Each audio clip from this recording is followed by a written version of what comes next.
Reader, Class 3. The name of the chapter is The Magic Brush.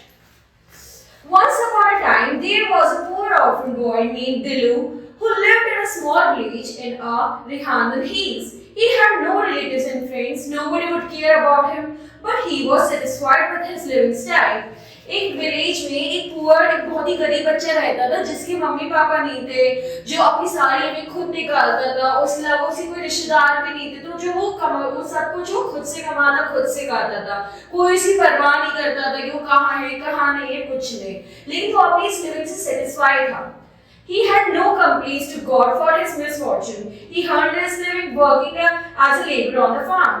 उसे भगवान से कोई शिकायत नहीं थी, उसे नहीं था मेरे साथ ऐसा क्यों नहीं, लेकिन क्यों? क्योंकि वो अपनी खुद मेहनत करके खुद कमाई करता था।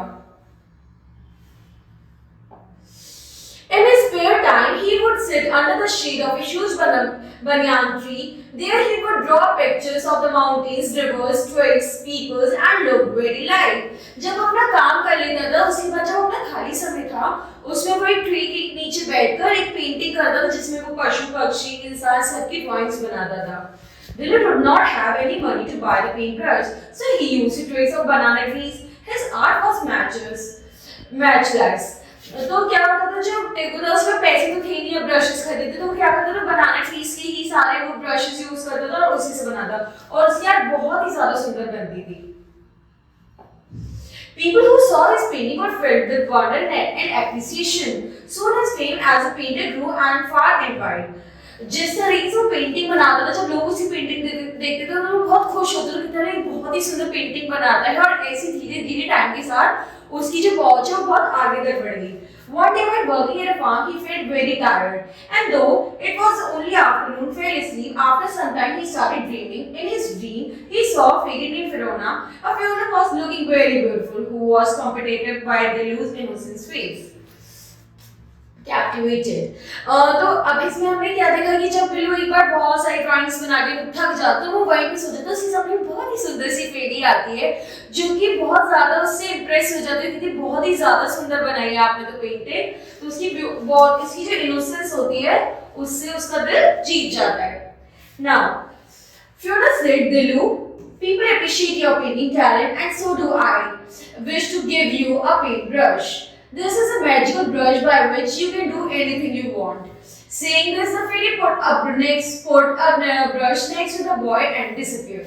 अब जब वो उसकी पेंटिंग से बहुत ज्यादा खुश हो जाती है, तो वो सपने में जब दिल्लू के आती है तो वो कहती है मैं तुम्हारी पेंटिंग से बहुत ज्यादा खुश हुई, तो मैं तुम्हें एक मैजिक ब्रश देती हूँ, जो वो दिल्लू के बराबर में रखकर चली गई।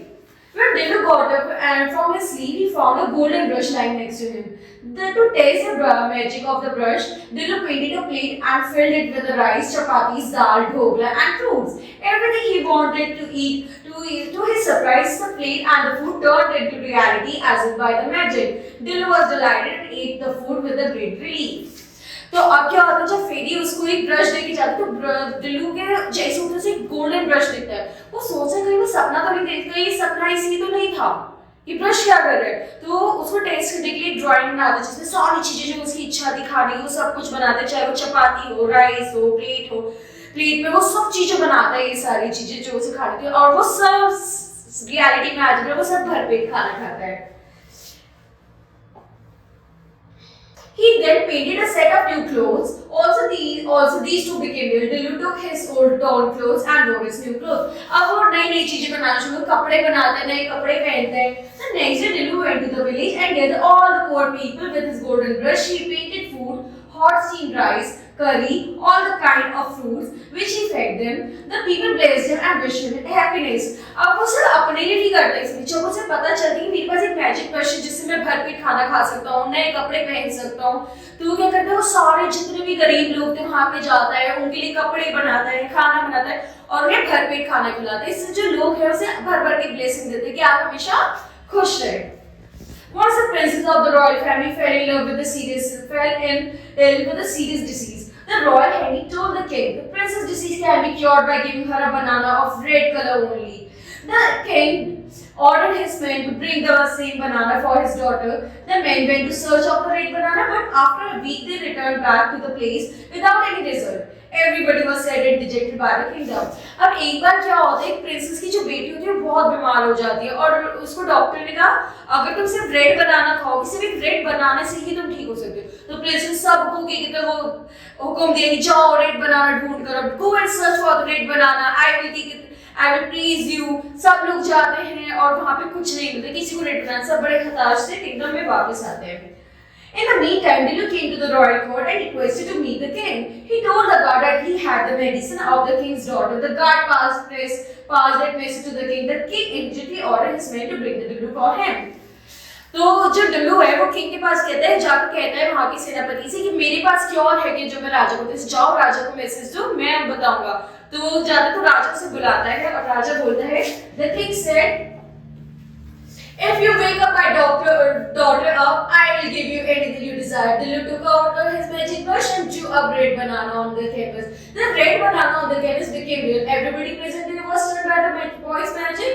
The boy gave that red banana to the hanging, and the hanging put that banana on the lips of the princess. And as a result, princess woke up and everybody stared at the princess and Dillu.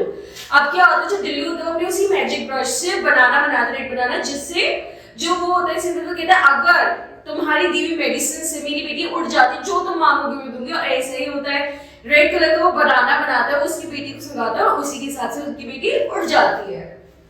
The king asked Dillu about his reward, to which Dillu said, I don't want anything for me. There are many people in your kingdom who are very poor and live their lives on one time meal only.